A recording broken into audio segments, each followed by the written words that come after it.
जय हिंद, जय जोहार। मैं स्वप्निल तिवारी चंद्र एकेडमी के इस डिजिटल प्लेटफॉर्म में आप सभी का फिर से स्वागत करता हूं। दोस्तों, चंद्र एकेडमी ऑफलाइन कक्षाओं के साथ साथ आप यहाँ की ऑनलाइन कक्षाएं भी ज्वाइन कर सकते हैं। जी हाँ, इन ऑनलाइन कक्षाओं को घर बैठे अपने मोबाइल पर आप रिकॉर्डेड या लाइव दोनों मोड में ज्वाइन कर सकते हैं। हमारे ऑनलाइन कोर्सेज के अंतर्गत सीजीपीएससी प्रीलिम्स जिसकी वैलिडिटी 1 साल की है, सीजीपीएससी में जिसकी वैलिडिटी 2 साल की है, और सीजी व्यापम की सभी परीक्षाओं के लिए एक सेपरेट कोर्स है जिसकी वैलिडिटी 1 साल की है। इसके साथ ही इस वैलिडिटी के अंतर्गत जितने भी ऑफलाइन कक्षाओं में नए वीडियो लेक्चर बनेंगे वो भी आपके कोर्स में ऐड कर दिए जाएंगे। इसके अतिरिक्त यदि आप कोई पृथक विषय ज्वाइन करना चाहते हैं जैसे मैथ्स, रीजनिंग, कंप्यूटर, छत्तीसगढ़ या कोई भी विषय, तो इसके कोर्सेज भी उपलब्ध है। इसके अलावा यदि आप लॉन्ग टर्म कोर्स की फीस एक साथ नहीं पे कर सकते हैं तो चंद्रा एकेडमी का 995 रुपए का मंथली सब्सक्रिप्शन भी उपलब्ध है। आप केवल मंथली फीस देकर भी हमारे सारे कोर्सेज का लाभ उठा सकते हैं। तो ऑनलाइन कोर्स ज्वाइन करने के लिए जल्द से जल्द Chandra academy online classes application download कीजिए, जिसका लिंक नीचे डिस्क्रिप्शन में उपलब्ध है, और अधिक जानकारी के लिए दिए गए नंबर में संपर्क करें। चलिए, छत्तीसगढ़ आर्थिक सर्वेक्षण की कक्षाओं को फिर से प्रारंभ करते हैं। सीजीपीएससी प्रारंभिक परीक्षा की तैयारी को और मजबूत बनाने के लिए छत्तीसगढ़ आर्थिक सर्वेक्षण 2022-23 की ये वीडियो सीरीज है, जिसमें हम एमसीक्यू तो देख ही रहे हैं, जिससे आप अपने डेटा को रिवाइज कर सकते हैं। जो नए अभ्यर्थी हैं वो ये जान सकते हैं कि भाई किस प्रकार के प्रश्न पूछे जाते हैं। साथ ही हम इसके अंतर्गत हर डेटा की एक समरी भी देख रहे हैं जो आपके लिए काफी यूजफुल हो सकती है। इस सीरीज के अंतर्गत पहला वीडियो पब्लिश हो चुका है, यदि आपने नहीं देखा है तो जरूर देखिए। वहां हमने इकोनॉमिक सर्वे के कुछ बेसिक्स समझे हैं, जिसका लिंक नीचे डिस्क्रिप्शन में दिया हुआ है। तो छत्तीसगढ़ की राजकीय आय से संबंधित हम डेटा देख रहे थे, और छत्तीसगढ़ की राजकीय आय के अंतर्गत हमने छत्तीसगढ़ की आर्थिक वृद्धि दर का डेटा देखा था। अब इसके अलावा हम छत्तीसगढ़ की राजकीय आय के अंतर्गत उसके विभिन्न क्षेत्रों में आते हैं, जिसमें हम चलते हैं सबसे पहले प्राथमिक क्षेत्र या कृषि क्षेत्र के अंतर्गत। ठीक, तो कल हम एक प्रकार का डेटा समझ ही चुके थे। ये सारे प्रश्न हम पिछले वीडियो में देख चुके हैं। आपने नहीं देखा है तो बिल्कुल देखिए, और किसी भी प्रकार का कुछ डाउट रहता है, वॉइस, पिक्चर क्वालिटी कुछ भी है, तो आप कमेंट करके मुझे फीडबैक जरूर दें। ठीक, हम प्रश्नों को देख रहे हैं, जिसमें हमने देखा था पिछली क्लास में कि कृषि क्षेत्र और प्राथमिक क्षेत्र छत्तीसगढ़ के संदर्भ में दोनों अलग अलग है। अगर कृषि क्षेत्र की बात हो रही है तो उसके अंतर्गत कौन से क्षेत्र सम्मिलित होंगे? फसल, पशुपालन, वानिकी और मछली उद्योग। लेकिन प्राथमिक क्षेत्र की बात होगी तो इन चारों में खनन एवं उत्खनन भी शामिल हो जाता है। ठीक, तो ये चीज को हम समझ चुके हैं। तो चलिए कृषि क्षेत्र और प्राथमिक क्षेत्र के बारे में एमसीक्यू और उसकी समरी दोनों देखना शुरू करते हैं। पिछले वीडियो में जो डेटा मैंने आपको बताया उससे आपके एग्जाम के 2-3 क्वेश्चन तय है, और आज की वीडियो में हम कृषि और प्राथमिक क्षेत्र, देखिए तीनों क्षेत्र में हमारा ये कृषि और जो प्राथमिक क्षेत्र है यही सबसे ज्यादा इंपॉर्टेंट है। इसमें डीप डेटा पूछता है। बाकी इसके अलावा जो द्वितीयक उद्योग क्षेत्र या सेवा क्षेत्र है, सेवा क्षेत्र से तो ऊपर ऊपर के ही क्वेश्चन होते हैं, और द्वितीयक क्षेत्र में ज्यादा चीजें हैं नहीं, तो इसीलिए इसे हमको डिटेल में देखना है। तो चलिए शुरू करते हैं। सबसे पहले पहला क्वेश्चन हमारा क्या कह रहा है? छत्तीसगढ़ आर्थिक सर्वेक्षण की 2022-23 के अनुसार सकल राज्य घरेलू उत्पाद में स्थिर मूल्य पर कृषि क्षेत्र से संबंधित सत्य कथनों का चयन करें। प्रश्न मैंने इसीलिए बनाया है ताकि आप ये समझ सके कि प्रश्न किस प्रकार के पूछे जाते हैं। ठीक, अब पहला कथन लिखा है, वर्ष 2022-23 के लिए कृषि क्षेत्र की वृद्धि दर 5.93% अनुमानित है। जिन्हें आंसर पता है वो बिल्कुल कमेंट करते जाएंगे, अपना रिवीजन करते जाएंगे।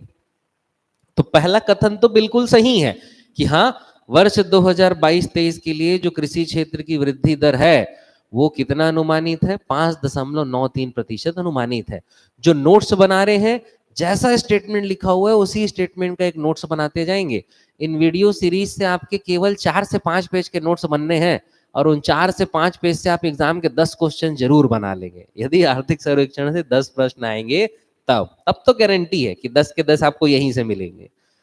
फिर लिखा है दूसरा, न्यूनतम वृद्धि दर 2017-18 में रही। तो जी हाँ, न्यूनतम वृद्धि दर कृषि क्षेत्र की 2017-18 में रही है, तो दूसरा कथन बिल्कुल सही हो गया। तीसरा लिखा है 18-19 में न्यूनतम वृद्धि दर, तो 18-19 में तो न्यूनतम वृद्धि दर नहीं है, तो तीसरा वाला तो हमारा वैसे ही गलत हो गया। तो इसीलिए हमारा केवल पहला और दूसरा सही है, जो है ऑप्शन नंबर सी। लेकिन एक बात का ध्यान देंगे, पिछले के पिछले सीजीपीएससी में जी, पिछले के पिछले सीजीपीएससी में क्वेश्चन था, वर्ष दे दिया था, वर्ष एग्जैक्ट पिछले के पिछले पीएससी का मुझे याद नहीं है, सपोज 2016-17। तो क्वेश्चन कुछ इस प्रकार का था कि 2016-17 में कृषि क्षेत्र की वृद्धि दर ऋणात्मक रही, जिसके प्रमुख कारण क्या थे। तो जी हाँ, इसीलिए मैंने तीसरे कथन में कारण लिखा है कि 2017-18 में वृद्धि दर ऋणात्मक रही, उसका मुख्य कारण है फसलों के उत्पादन में कमी। ध्यान रहेगा, कारण सही है। तीसरा जो कथन मैंने लिखा है वो क्वेश्चन के अकॉर्डिंग गलत है, लेकिन 2017-18 में कमी का मुख्य कारण क्या है भाई? कमी का मुख्य कारण है फसलों के उत्पादन में कमी। तो ये प्रश्न आ चुका है, इसीलिए याद रखेंगे। तो एक प्रश्न आपके 3-3 डेटा तैयार कर रहे हैं। पहला डेटा क्या है? कृषि क्षेत्र की वृद्धि दर कितनी है? 5.93%। कब ऋणात्मक रही? 2017-18 में ऋणात्मक रही। कितनी रही? मैं आपको समरी बताऊंगा, वहां हम देख लेंगे। और कमी रहने का मुख्य कारण क्या है? फसलों के उत्पादन में कमी। इस प्रकार से हम एमसीक्यू देखेंगे, आपका पूरा इसमें एनालिसिस होगा और कंप्लीट तैयारी होते जाएगी। चलिए अगले प्रश्न में आते हैं। अगला प्रश्न हमसे क्या कह रहा है? 16वां प्रश्न हमसे ये कह रहा है कि छत्तीसगढ़ आर्थिक सर्वेक्षण के अनुसार 2022-23 के अनुसार राज्य सकल घरेलू उत्पाद में कृषि क्षेत्र के अंतर्गत किस वर्ष वृद्धि दर ऋणात्मक रही? अब आप जान चुके हैं 2017-18, आपको ऑप्शन देखने की जरूरत नहीं है। तो जहां जहां 2017-18 है वही आपका सही आंसर है। अब इस प्रकार के प्रश्न में यदि आपको डेटा याद भी नहीं है तो आपकी किस्मत अच्छी है, बाकी कहीं भी 17-18 नहीं दिया है, तो इसीलिए सही हो सकता है। तो 17-18 में ऋणात्मक रही, और ये ऋणात्मक याद रख लेंगे, कितनी रही? -10.90%। ठीक है, -10.90% रही 2017-18 में। ठीक, चलिए आगे चलते हैं। चलिए क्वेश्चन नंबर 17 देखते हैं। क्वेश्चन नंबर 17 हमसे क्या कह रहा है? छत्तीसगढ़ राज्य आर्थिक सर्वेक्षण 2022-23 के अनुसार राज्य के सकल घरेलू उत्पाद में 16-17 से 22-23 तक कृषि वृद्धि दर किस वर्ष अधिकतम रहा और कितने प्रतिशत रहा? तो न्यूनतम तो हम देख लिए, कब रहा? 2017-18 में रहा। ठीक, -10.90%। अगर अधिकतम की बात होगी तो 17-18 से एक पहले आ जाना है। एक पहले आ जाएंगे तो कितना होगा? 2016-17। और 2016-17 में कितना? 21.28%। ध्यान रहेगा जी। ठीक है, चलिए आगे चलते हैं। अभी इन सारे डेटा को मैं आपके लिए समराइज भी कर दूंगा, तो आपके लिए बेनिफिट भी हो जाएगा। कुछ लोग इंतजार कर रहे होंगे समरी पहले बता दीजिए, लेकिन नहीं, एक तो प्रश्न समझना जरूरी है, कैसे प्रश्न पूछे जा रहे हैं, और उसके अलावा आप क्वेश्चन देखेंगे, समरी देखेंगे, चीजों को बार बार देखेंगे, बार बार नोट डाउन करेंगे, तो आपकी जो डेटा का कलेक्शन है मेमोरी में, वो कहीं ना कहीं स्ट्रांग होगा। चलिए आगे चलते हैं, अगला देखते हैं। Question number 18। क्वेश्चन नंबर 18 हमसे क्या कह रहा है? क्वेश्चन नंबर 18 हमसे ये कह रहा है कि छत्तीसगढ़ आर्थिक सर्वेक्षण 22-23 के अनुसार वर्ष 2022-23 के लिए स्थिर मूल्य पर प्राथमिक क्षेत्र की वृद्धि दर कितने प्रतिशत है? प्राथमिक क्षेत्र का कितना है? 7.75% है। तो प्राथमिक क्षेत्र की वृद्धि दर कितनी रहेगी? 7.75%। ठीक है, चलिए आगे चलते हैं, अगला क्वेश्चन देखते हैं। Question number 19। क्वेश्चन नंबर 19 हमसे क्या कह रहा है? क्वेश्चन नंबर 19 हमसे ये कह रहा है कि छत्तीसगढ़ आर्थिक सर्वेक्षण 2022-23 के अनुसार प्राथमिक क्षेत्र में किस वर्ष वृद्धि दर ऋणात्मक रही? आपसे सिंपल क्वेश्चन वर्ष का भी पूछ सकता है, तो वर्ष तो आप पहले याद रखिए। सेकंड प्रायोरिटी डेटा, और ऋणात्मक वाले क्वेश्चन तो पूछे ही जाते हैं, सॉरी, तो ऋणात्मक वाले क्वेश्चन तो आपको याद रखना ही है।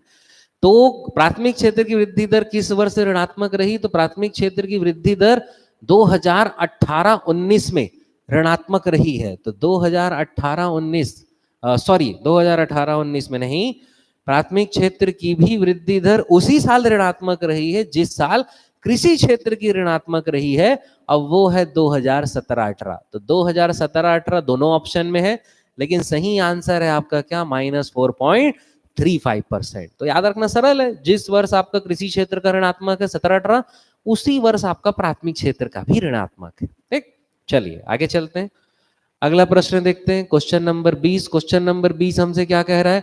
छत्तीसगढ़ राज्य आर्थिक सर्वेक्षण 22-23 के अनुसार सकल घरेलू उत्पाद में 16-17 से 22-23 तक प्राथमिक क्षेत्र में वृद्धि दर किस वर्ष अधिकतम रहा और कितने प्रतिशत रहा? तो किस वर्ष अधिकतम रहा? तो याद रखना है प्राथमिक क्षेत्र का वृद्धि दर भाई कृषि क्षेत्र का वृद्धि दर ऋणात्मक है 17-18 और अधिकतम उसके जस्ट पहले 16-17। लेकिन प्राथमिक क्षेत्र की हम बात करेंगे तो उसका ऋणात्मक भी 17-18 है, लेकिन अधिकतम उसके एक साल बाद है, मतलब 18-19। तो 18-19 आपको दिख रहा है किसी ऑप्शन में? जी हाँ, दो ऑप्शन में दिख रहा है, 2018-19, 2018-19। लेकिन आपका जो सही आंसर है वो है ऑप्शन नंबर बी, 11.21%। ध्यान रहेगा, ठीक? तो ऐसा लिंक बनाइए, चीजें आपको याद रहेगी। तो चलिए इसका थोड़ा सा समरी देख लेते हैं, आपके लिए रिवाइज हो जाएगा। कृषि क्षेत्र और प्राथमिक क्षेत्र, कृषि क्षेत्र और प्राथमिक क्षेत्र, आप इसका स्क्रीनशॉट ले सकते हैं। मैं पीछे हट जाता हूँ, स्क्रीनशॉट आप आसानी से इसका ले सकते हैं। क्या लिखा हुआ है? अगर वृद्धि दर 22-23 के लिए कृषि क्षेत्र का पूछेगा तो कितना रहेगा? 5.93%। ठीक है, 5.93%। लेकिन अगर प्राथमिक क्षेत्र के लिए पूछेगा तो 7.75%। अगर वृद्धि दर कृषि क्षेत्र में सर्वाधिक किस साल है? तो किस साल है? 16-17 में। लेकिन न्यूनतम कब है? 17-18 में। प्राथमिक क्षेत्र का भी न्यूनतम कब है? 17-18 में। लेकिन अधिकतम कब है? 18-19। जो न्यूनतम है वो आपका जो अधिकतम है कृषि क्षेत्र में 21.28% और प्राथमिक क्षेत्र का अधिकतम कितना है? 11.21%। ऋणात्मक कृषि क्षेत्र का 17-18 में कितना है? -10.90% और 17-18 में कितना? प्राथमिक क्षेत्र का -4.35%। ठीक है, तो इस समरी को भी नोट डाउन कीजिए और क्वेश्चन को भी स्टेटमेंट वाइज नोट डाउन कीजिए। चीजें आपको याद रखनी है ना, याद रखना आपकी जरूरत है, तभी एग्जाम में आप ज्यादा से ज्यादा स्कोर कर सकते हैं। चलिए, अब ये तो हम कृषि क्षेत्र और प्राथमिक क्षेत्र को देख लिए, लेकिन इसके उप क्षेत्र भी हैं आपके, फसल, पशुपालन, वानिकी, मछली पालन और खनन एवं उत्खनन, जिसके अंतर्गत 3 महत्वपूर्ण है। फसल महत्वपूर्ण है, वानिकी महत्वपूर्ण है और आपका खनन और उत्खनन महत्वपूर्ण है। मेरे अनुभव के हिसाब से और आए हुए प्रश्नों के अनुसार हम सारे डेटा नहीं देखेंगे, जो सेक्शन महत्वपूर्ण रहे हैं हम उन्हें ही देखेंगे। तो चलिए अब इनके उप क्षेत्रों के बारे में देखते हैं, फिर आपको उप क्षेत्रों की भी सारी समरी मैं आपको बता दूंगा, बेफिक्र रहिए। चलिए अगला देखते हैं क्या लिखा हुआ। छत्तीसगढ़ आर्थिक सर्वेक्षण 2022-23 के अनुसार खनन एवं उत्खनन क्षेत्र की वृद्धि दर 2019-20 में ऋणात्मक रही, यह कितने प्रतिशत थी? ठीक, तो देखिए आपका इस क्वेश्चन में फिर से 2 डेटा कवर हो रहा है। खनन एवं उत्खनन क्षेत्र की वृद्धि दर ऋणात्मक कब रही? 2019-20 में ऋणात्मक रही। तो पहला चीज तो ये याद रखना है, खनन एवं उत्खनन का 19-20 में ऋणात्मक रहा। कितने प्रतिशत रहा? तो आंसर ऑप्शन नंबर सी, -2.18%। ठीक है, खनन उत्खनन -2.18%। कब? 2019-20 में। चलिए अगला क्वेश्चन देखते हैं। अगला क्वेश्चन हमारा क्वेश्चन नंबर 22। क्वेश्चन नंबर 22 हमसे क्या कह रहा है? क्वेश्चन नंबर 22 हमसे ये कह रहा है, छत्तीसगढ़ आर्थिक सर्वेक्षण 2022-23 के अनुसार खनन एवं उत्खनन क्षेत्र की सर्वाधिक वृद्धि दर किस वर्ष रही और कितने प्रतिशत रही? तो ये डेटा तो आपके लिए इंपॉर्टेंट भी हो जाता है और जरूरी भी हो जाता है, क्योंकि खनन एवं उत्खनन की वृद्धि दर सर्वाधिक जो है वो इसी साल के लिए है, अर्थात 2022-23 के लिए ही है। कितना है? 10.74%। ध्यान रहेगा। तो 2 डेटा एक साथ, एक डेटा आपका 2 क्वेश्चन का काम कर दिया कि 2022-23 के लिए खनन उत्खनन की वृद्धि दर कितनी है? 10.74%। किस साल सर्वाधिक रही? यही वाला सर्वाधिक है 2023 के, 10.74%। ध्यान रहेगा जी, सरल हो गया ये आपके लिए। चलिए आगे चलते हैं, अगला क्वेश्चन देखते हैं। Question number 23। क्वेश्चन नंबर 23 हमसे क्या कह रहा है? क्वेश्चन नंबर 23 हमसे ये कह रहा है, छत्तीसगढ़ राज्य आर्थिक सर्वेक्षण के अनुसार 22-23 के लिए फसल क्षेत्र में वृद्धि दर कितने प्रतिशत अनुमानित है? ठीक है, तो फसल क्षेत्र की वृद्धि दर आपको बिल्कुल रट लेना है। फसल क्षेत्र की वृद्धि दर है 6.53%। ऑप्शन नंबर बी, फसल क्षेत्र के लिए इस साल की मतलब 2022-23 के लिए वृद्धि दर कितनी है? 6.53%। ठीक, चलिए नोट डाउन करते चलेंगे। जिन्हें पता है आंसर वो कमेंट बॉक्स पे बिल्कुल आंसर भी शेयर कर सकते हैं। चलिए अगला देखते हैं question. Question number 24। Question number 24 हमसे क्या कह रहा है? क्वेश्चन नंबर 24 हमसे ये कह रहा है कि छत्तीसगढ़ आर्थिक सर्वेक्षण 2022-23 के अनुसार फसल क्षेत्र में ऋणात्मक वृद्धि दर 2017-18 में रही, यह कितने प्रतिशत रही? तो दो डेटा आपका एक साथ इस क्वेश्चन में कवर हो रहा है कि फसल क्षेत्र की वृद्धि दर ऋणात्मक किस वर्ष रही। तो फसल क्षेत्र की ऋणात्मक वृद्धि दर कब रही? 2017-18 में रही। और कितने प्रतिशत रही? तो -18.73%। ऑप्शन नंबर एक। कितना? -18.73%। नोट डाउन करते चलेंगे, ठीक है। चलिए अगला क्वेश्चन देखते हैं। अगला क्वेश्चन हमसे क्या कह रहा है?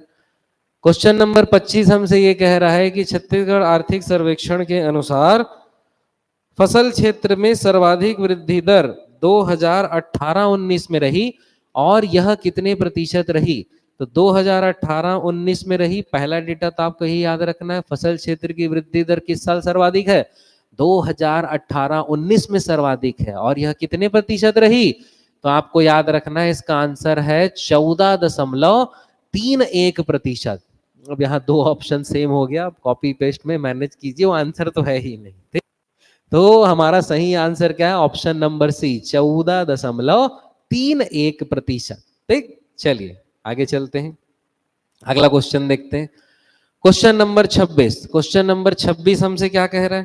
क्वेश्चन नंबर 26 हमसे ये कह रहा है कि छत्तीसगढ़ आर्थिक सर्वेक्षण के अनुसार वानिकी में वृद्धि दर 2017-18 में ऋणात्मक रही, यह कितने प्रतिशत थी? तो 17-18 में ऋणात्मक रही है। पहला डेटा तो आपको यही याद रखना है कि छत्तीसगढ़ आर्थिक सर्वेक्षण में वानिकी क्षेत्र की जो वृद्धि दर है कब ऋणात्मक रही है? 2017-18 में। और यह कितने प्रतिशत रही है? -8.09%। कितने प्रतिशत रही है? -8.09%, ठीक। डेटा बढ़ते जाएगा ना, जैसे जैसे वीडियोस आते जाएंगे क्वेश्चन और डीप होते जाएगा, डेटा बढ़ते जाएगा, तो प्रॉपर नोट डाउन करते चलिए। फिर से कह रहा हूं, बोरिंग लग सकता है ये डेटा, लेकिन अगर आपको परीक्षा में नंबर स्कोर करने हैं तो आर्थिक सर्वेक्षण महत्वपूर्ण है। चलिए अगला क्वेश्चन देखते हैं। अगला क्वेश्चन हमसे क्या कह रहा है? Question number 27। क्वेश्चन नंबर 27 हमसे ये कह रहा है, छत्तीसगढ़ आर्थिक सर्वेक्षण 2022-23 के अनुसार 22-23 के लिए वानिकी क्षेत्र की वृद्धि दर कितने प्रतिशत है इस साल के लिए, मतलब 22-23 के लिए? तो सही आंसर है आपका ऑप्शन नंबर ए, 4.05%। 4.05% इस साल में वानिकी क्षेत्र की वृद्धि दर है। तो प्रॉपर नोट डाउन करते चलेंगे ना। चलिए आगे चलते हैं, अगला क्वेश्चन देखते हैं। Question number 28। क्वेश्चन नंबर 28 हमसे क्या कह रहा है? क्वेश्चन नंबर 28 हमसे ये कह रहा है कि छत्तीसगढ़ आर्थिक सर्वेक्षण 2022-23 के अनुसार पशुपालन क्षेत्र की वृद्धि दर कितने प्रतिशत अनुमानित है? तो इस साल के लिए 22-23 के लिए जो पशुपालन क्षेत्र की वृद्धि दर है वो कितनी है? 4.58% है, ठीक है। चलिए अगले क्वेश्चन में आते हैं।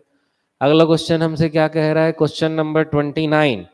क्वेश्चन नंबर 29 हमसे ये कह रहा है, छत्तीसगढ़ आर्थिक सर्वेक्षण 2022-23 के अनुसार वर्ष 22-23 के लिए मछली पालन क्षेत्र की वृद्धि दर कितने प्रतिशत अनुमानित है? तो इस साल यानी 22-23 के लिए मछली पालन क्षेत्र की वृद्धि दर है 7.09%।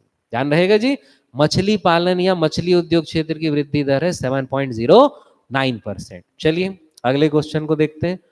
अगला question, question number 30। Question number 30 हमसे क्या कह रहा है कि छत्तीसगढ़ आर्थिक सर्वेक्षण 2022-23 के अनुसार वानिकी क्षेत्र की वृद्धि दर सर्वाधिक 2018-19 में रही, यह कितने प्रतिशत थी? तो पहला डेटा तो यही याद रखना है कि वानिकी क्षेत्र की वृद्धि दर सर्वाधिक कब रही? 2018-19 में रही। और यह कितने प्रतिशत है? तो आपको याद रखना है 10.24। 10.24 नहीं, सॉरी, इसका सही आंसर है ऑप्शन नंबर ए, 11.24%। तो वानिकी क्षेत्र की वृद्धि दर सर्वाधिक कब है? 2018-19। और कितने प्रतिशत है? 11.24%, ठीक। चलिए आगे चलते हैं। अब मैं ये तो मेरे हिसाब से जो महत्वपूर्ण क्वेश्चन बन सकते हैं, इनमें से जो भी हम अभी कृषि प्राथमिक क्षेत्र के क्वेश्चन देखें, आप मान के चलिए क्वेश्चन नंबर 15 से 30 तक हमने देखा है, लगभग 16 क्वेश्चन हम देखें। इन 16 क्वेश्चन में 11-12 क्वेश्चन आपके एग्जाम में आ चुके हैं ना, इसीलिए उस आधार पे मैंने बाकी क्वेश्चन बनाए। ठीक, अब मैं आपको इन सब का समरी एक साथ बता देता हूँ। बढ़िया, आपके लिए मैंने टेबल प्रिपेयर किया है, तो आप इस टेबल को बिल्कुल ध्यान रख सकते हैं, स्क्रीनशॉट ले लीजिए और इस स्क्रीनशॉट को डेली देखते रहिए। ठीक, जहां जहां संभव है, हर टॉपिक में नहीं हो पाएगा, ये राजकीय आय और कुछ क्षेत्र तक संभव है, तो जहां तक संभव हो मैं आपको बढ़िया इसका एक समरी बना के जरूर दूंगा। ठीक, इवन जो हमारा ये पूरा चल रहा है, पूरा वीडियो सीरीज खत्म होने के बाद जितने भी क्वेश्चन है और ये सारा डेटा, सबका पीडीएफ भी आपको अवेलेबल हो जाएगा। आप पीडीएफ बिल्कुल मुझसे जरूर प्राप्त कर सकते हैं, लेकिन वीडियो सीरीज खत्म होने के बाद। ठीक, चलिए देखिए, हम बात करें यदि फसल क्षेत्र की वृद्धि दर इस साल पूछा जाएगा तो कितना है, 6.53%। पशुपालन पूछा जाएगा इस साल के लिए, तो सब इंपॉर्टेंट है। देखिए यहां जो मैंने येलो रंग से किया है, येलो कलर से जो मैंने किया है, वो आपके लिए मोस्ट इंपॉर्टेंट है, वो आपको पढ़ना ही है। जो व्हाइट है, जैसे कि आपने देखा होगा पशुपालन मछली पालन का सर्वाधिक और न्यूनतम का क्वेश्चन मैंने नहीं बनाया इसके पीछे, मुझे लगता है उतना इंपॉर्टेंट नहीं है, लेकिन फिर भी समराइज्ड वे में मैंने आपको उसका डेटा दे दिया है, तो आप उसे जरूर देखिए। उतना इंपॉर्टेंट नहीं है, लेकिन जो यहाँ येलो से है, येलो कलर में है, वो आपके लिए मोस्ट इंपॉर्टेंट है। तो अगर फसल क्षेत्र की बात होगी तो वृद्धि दर कितना है, 6.53%। इसका वृद्धि दर सर्वाधिक कब था, 18-19 में कितना था, 14.31%। फसल क्षेत्र का वृद्धि दर न्यूनतम कब था, 17-18 में था, कितना था, -18.73%। वही अगर पशुपालन क्षेत्र की बात होगी तो 22-23 के लिए वृद्धि दर 4.58%। सर्वाधिक कब था, 18-19 कितना था, 21.62%। न्यूनतम कब था, 20-21 कितना था, 0.14%। वही वानिकी क्षेत्र में इस साल की बात होगी तो 4.05%। सर्वाधिक कब था, 18-19 कितना था, 11.24%। न्यूनतम कब था, 2017-18 कितना था, -8.90%। ठीक, मछली पालन 7.09%। सर्वाधिक 17-18 कितना, 21-34। न्यूनतम 20-21 कितना, 2.41%। पर ये उतना इंपॉर्टेंट नहीं है, मैंने पहले बताया। ठीक, खनन एवं उत्खनन क्षेत्र की बात होगी तो इस साल के लिए 10.74 और यही सर्वाधिक है, याद हो गया होगा अभी तक। तो 22-23 में सर्वाधिक था 10.74, न्यूनतम कब था, 19-20 में कितना, -2.18%। ठीक, तो मैं आपके लिए बिल्कुल यहाँ पर हट जाता हूँ, इसे मिटा भी देता हूँ, आप फिर से इसका स्क्रीनशॉट ले सकते हैं। तो ये है हमारा कृषि क्षेत्र से संबंधित, कृषि एवं प्राथमिक क्षेत्र संबंधित संपूर्ण डेटा। ठीक, मैं चाहूंगा ऐसे ही वीडियो का हमारा लेंथ रहे, आई थिंक 25 मिनट 30 मिनट जितना भी इस वीडियो को हो गया है, यहाँ पर मैं इसे रोक रहा हूं। इसके बाद सीधा हम द्वितीयक उद्योग क्षेत्र और सेवा क्षेत्र दोनों को एक साथ देखेंगे और उसके अगले वीडियो में योगदान को देखेंगे। तो इस प्रकार जो राजकीय आय से हमारे सारे बनने वाले क्वेश्चन हैं, टॉपिक्स हैं, वो कवर हो जाएंगे। तो ऐसे छोटे छोटे वीडियोस देखेंगे जिसे आप आसानी से देख सकते हैं। किसी भी प्रकार के डेटा में कुछ डाउट हो, अगर मेरे से कुछ गलती हो गई हो या आपको कुछ कंफ्यूजन हो रहा हो, आप सीधा मुझसे पूछ सकते हैं। मैंने आपको पहले भी अपना नंबर बताया है, नीचे डिस्क्रिप्शन में भी आपको मेरा नंबर मिल जाएगा। आप सीधा मुझसे संपर्क करके कोई भी डाउट को क्लियर कर सकते हैं। तो वीडियो में बने रहिए, अगले वीडियो में मिलते हैं द्वितीयक उद्योग क्षेत्र और सेवा क्षेत्र की संपूर्ण जानकारी के साथ। देखिए ये राजकीय आय ही इंपॉर्टेंट है ना, इसके बाद के चैप्टर यानी पूरे एक एक चैप्टर में 5-6 क्वेश्चन ही बनेंगे। यानी आप मान के चलिए 100 क्वेश्चन में आपके 60-65 क्वेश्चन आपके केवल एक ही चैप्टर के हैं, बाकी बचे क्वेश्चन आपके 9 चैप्टर के। ठीक है, तो इसीलिए यही इंपॉर्टेंट है, इसको ज्यादा फोकस करना है। चलिए आज के लिए इतना ही रखते हैं, जमकर तैयारी कीजिए। Thank you.